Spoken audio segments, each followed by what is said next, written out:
Hello students, in this video we will discuss about R यानी कि universal gas constant. ठीक है, तो देखिए जो आइडियल गैस इक्वेशन होती है हमारे पास में P V equal to N R T. उसके अंदर जो पी होता है वो प्रेशर को रिप्रेजेंट करता है और वी जो होता है वो वॉल्यूम को रिप्रेजेंट करता है और एन जो होता है वो यहाँ पर नंबर ऑफ मोल्स को रिप्रेजेंट करते हैं। और जो टेम्परेचर होता है वो टी से रिप्रेजेंट किया जाता है। यहाँ पर जो आर होता है वो एक यूनिवर्सल गैस कांस्टेंट होता है जिसकी वैल्यूज ऑलवेज फिक्स होती है। लेकिन आर जो होता है यूनिवर्सल गैसेस कांस्टेंट वो तीन डिफरेंट वैल्यूज़ रखता है जो कि तीन डिफरेंट यूनिट्स के अंदर देखने को मिलती हैं।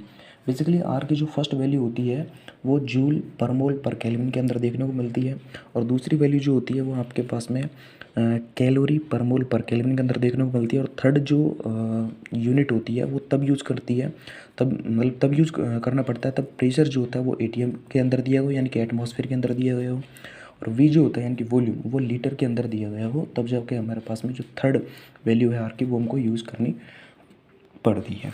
ठीक है, तो देखिए बेसिकली हम जानते हैं कि 1 कैलोरी इक्वल टू 4.2 जूल्स होता है। यानी कि एक कैलोरी जो होती है 4.2 जूल को कंसिस्ट करके रखती है। यानी कि जो कैलोरी होती है वो आपके पास में जूल से कहीं ना कहीं बड़ी यूनिट्स होती हैं। तो 1 जूल इस इक्वेशन से हमारे पास निकालेंगे 1 जूल की वैल्यू, तो 1 जूल इक्वल टू 1/4.2 कैलोरीज यहाँ पर देखने को मिलता है। देखिए जो आर जो होता है उसकी ये तीनों की तीनों डिफरेंट डिफरेंट वैल्यूज़ होती हैं। जिसमें फर्स्ट जो वैल्यूज़ होती है वो होती है आर इक्वल टू 8.31 जूल पर मोल पर केल्विन। 8.31 जो होता है उसको सिंप्लीफाई करके जो आइडियल गैस इक्वेशंस के जो क्वेश्चंस बनते हैं कॉम्प्लेक्स क्वेश्चंस, उसके अंदर हमारे पास में जो 8.31 होता है उसको 25/3 लिख सकते हैं जूल पर मोल पर केल्विन।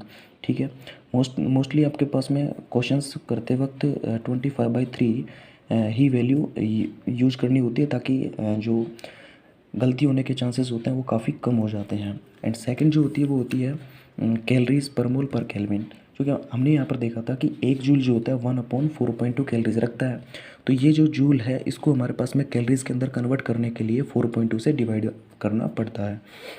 तो 8.31 जो होता है उसको 4.2 से डिवाइड आउट करेंगे तो यहाँ पर 4 यानी कि 8.31/4.2, तो अप्रॉक्सीमेट यहाँ पर ये 2 से कैंसिल आउट हो जाएगा। तो इसकी वैल्यू जो अप्रॉक्सीमेट हमारे पास में जो क्वेश्चंस के लिए कैलकुलेशंस की यूज़ करनी होती है वो होती है 2 कैलोरी पर मोल पर केल्विन। ठीक है, और जो थर्ड वैल्यू जो होती है वो होती है 0.0821 लीटर एटीएम पर मोल पर केल्विन। ये जो थर्ड वैल्यू जो होती है वो हमारे पास में तब यूज़ करनी पड़ती है जब हमारे पास में जो प्रेशर होता है वो दिया गया हो किसके अंदर, एटमॉस्फेयर के अंदर। एंड वॉल्यूम जो होता है वो दिया गया हो किसके अंदर, लीटर के अंदर। ठीक है, तो इस तरह से ये जो काफ़ी कन्फ्यूजन्स करने वाला एक थोड़ा सा यहाँ पर होता है, क्योंकि आर की वैल्यू जो होती है वो 3 डिफरेंट यूनिट्स के अंदर होती हैं और डिफरेंट डिफरेंट्स होती हैं। ठीक है, तो बेसिकली जो आर की फर्स्ट वैल्यू जो हमारे पास में ये हो गई, सेकंड वैल्यू जो होते हैं वो ये हो गई और तीसरी वैल्यू जो होती है वो ये हो गई। ठीक है, थैंक्स फॉर वॉचिंग।